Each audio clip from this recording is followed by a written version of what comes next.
Those guys creep me out. It's been a hot minute since I did a hot tub video. Represent hashtag hot tub mafia. What's going on, guys? Welcome to another episode of Smash JT. I just was sitting here relaxing. I just went for a jog and was thinking about video games, which is something I often do, and next generation consoles, PlayStation 5 more specifically, and how I was one of the fortunate people to be able to get the PlayStation 5 on launch from GameStop. I had to buy a bundle. It was like $800, whatever. But either way, I got it. I was very excited about it. I got Miles Morales, Spider-Man, played it, beat it, loved it. Amazing time. And since then, played Astro's Playroom, whatever, for a little bit and loved that as well. But haven't really turned on my PS5 in a while. Like, it's been over a week since I turned it on. And that's because there's not really anything that I want to play on it, which is a problem currently. This video goes out to all the people that are just bending over backwards and killing themselves following my buddy Jake Randall, trying so hard to get a PlayStation 5 or Xbox Series X right now because they just want to get the next generation console. And I'm here to say, you don't need to rush. There is no reason, like literally no reason. Miles Morales is already available on the PS4 as well.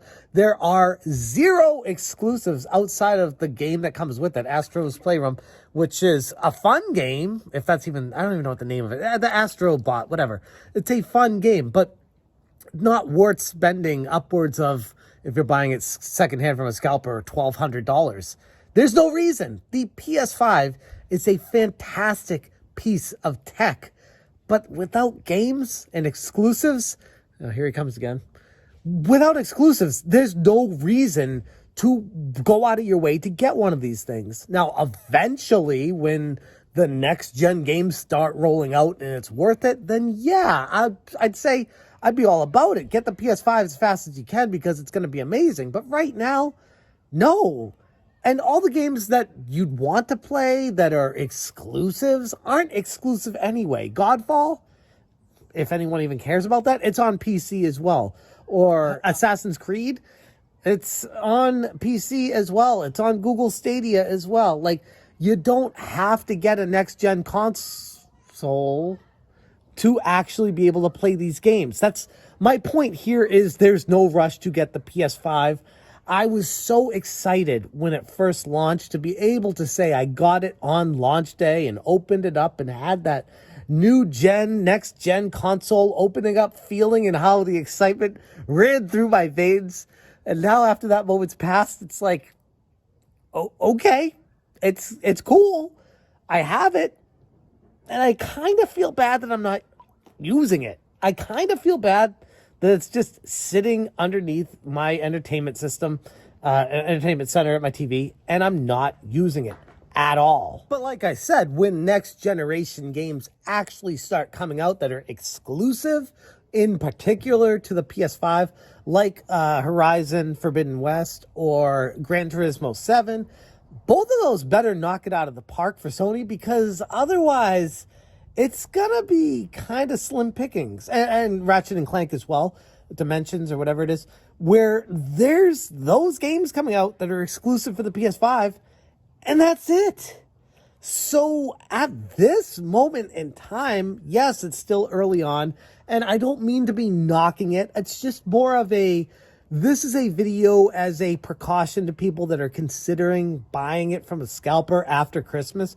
If you didn't get one already, to maybe chill off and hold off on buying it. And just, if you don't already have a PS4, get a PS4. If you do have the PS4, buy the games that are coming out on the PS5 for the PS4. There's really not that big of a difference. I'm sorry. Like, Miles Morales looks really good. It does. But then again, Spider-Man on the PS4 looks really good. And you get these professional websites that are breaking down the FPS frames per second and the reflections of the water and the pools and all this other. I'm like, it looks good. You know, like maybe I'm too retro to be able to decipher all the intricacies between the two. but when I play Spider-Man on the PS4 and when I play the sequel, Miles Morales on the PS5, there's very, very little different that I notice. Yes, there are some cool little things with the controller and the mechanics with it, but ultimately, it's really not that different. And I hate saying that because I would love to sit here in this hot tub and proclaim how badass it is to have a PS5 and how, yes, you got to get one of these and buy it at any price. But I'm not going to do that because why would I lie to you guys? And that's the problem. I feel like so many people, myself included, want to keep up with the Joneses, want to be on the top of everything that's coming out, the forefront of technology, make sure you have every single item that comes out and be able to tell all your friends and family that, yes, you got it and you're awesome. But ultimately, you're left with a system that doesn't really do very much different than what's already available currently. That's not to say PS5 isn't going to be able to bring it with these next generation games, but presently it isn't. That doesn't mean it's a bad system because the PS4 is a powerhouse. It truly is. The PS5 is even more of a powerhouse, but I don't really see it taking advantage of the next gen tech because they're so concerned about making these games compatible with the previous gen that the ray tracing, the graphics, the additional stuff, the facelifts, the makeovers, the redos on everything. It's just, I don't know. I don't notice that much of a difference currently.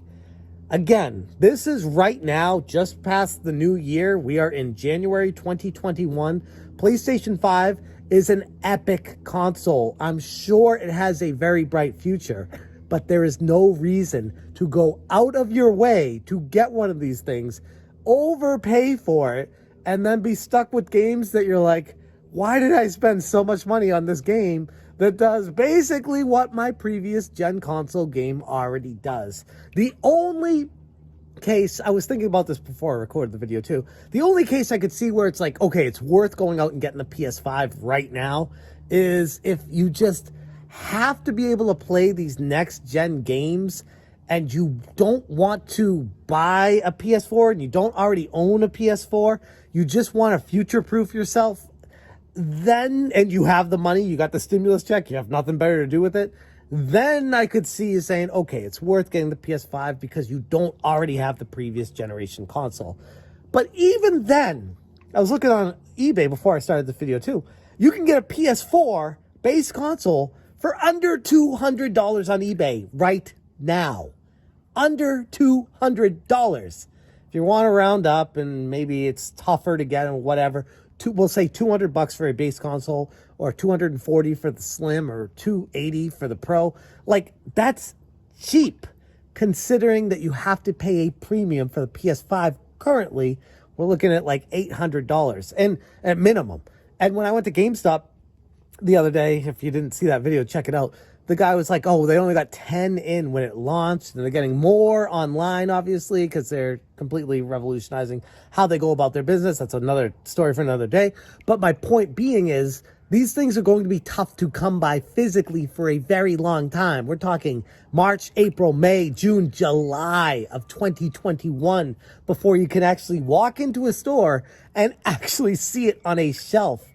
Maybe that's giving it credit. I'm starting to wonder if even by next Christmas, these are still going to be tough to find because COVID impacted China and how they're able to manufacture these and a whole bunch of ins and outs that I'm not going to get into right now.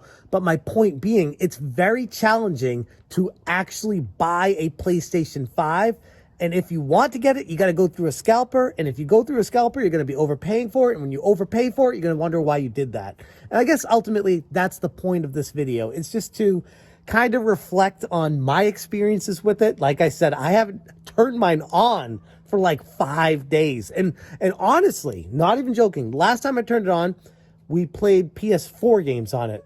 And the PS Plus collection that comes with the PS5 when you log in with your PS membership or whatever, PS Plus membership, it's great. It really is. But ultimately, if you don't own those games already, you're not going to be playing all 20 of the games. and you're better off just buying a used PS4 system on eBay or Craigslist that comes with a bunch of these games that are already super cheap anyways.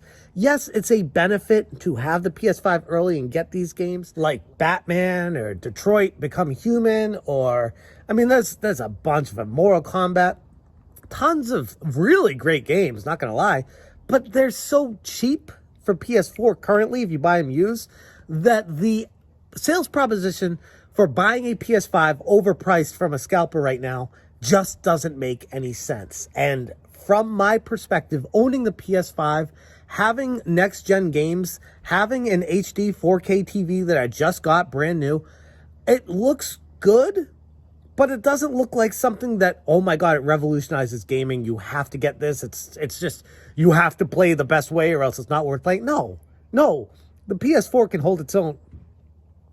The PS4 can hold its own. It really can. So if you don't have the PS4 already and you were like, oh, I want to buy a PS5, look into buying the PS4 used. That would be my advice currently.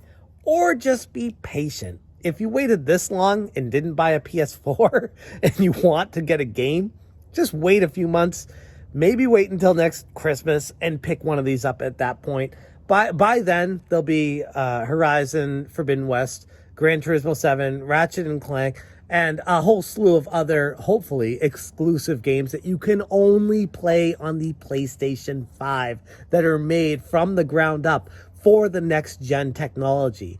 Right now, it's just this smorgasbord of games that are coming out for both systems, and they're trying to make their money on both systems because not many people have the PS5 and they want to recoup their costs of development, and it just doesn't make sense to make it exclusive for the PS5 at launch, especially when they're not having problems selling these and they can't keep stock on the shelf anyways. Why bother making a game exclusive for the PS5 if not enough people can even get these in their house in the first place if you're a developer? So with that all being said, I'm going to stop rambling here. I just want to give you guys my thoughts, initial impressions, me and the duck here just chilling in the hot tub about the PlayStation 5, how I haven't turned it on in like a week.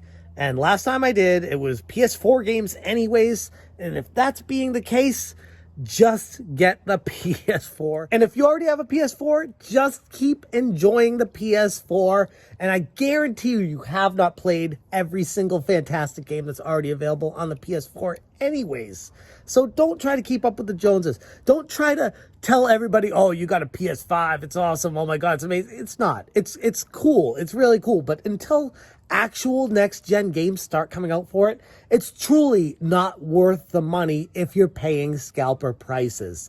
That's what I'm getting at. If you find it on the store shelf, by all means, hell yeah, pick it up. It's awesome. But until that actually happens, stick with the PS4. Trust me on this one. That's all I got for you guys today. Thank you so much for watching. And as always, you stay smashing.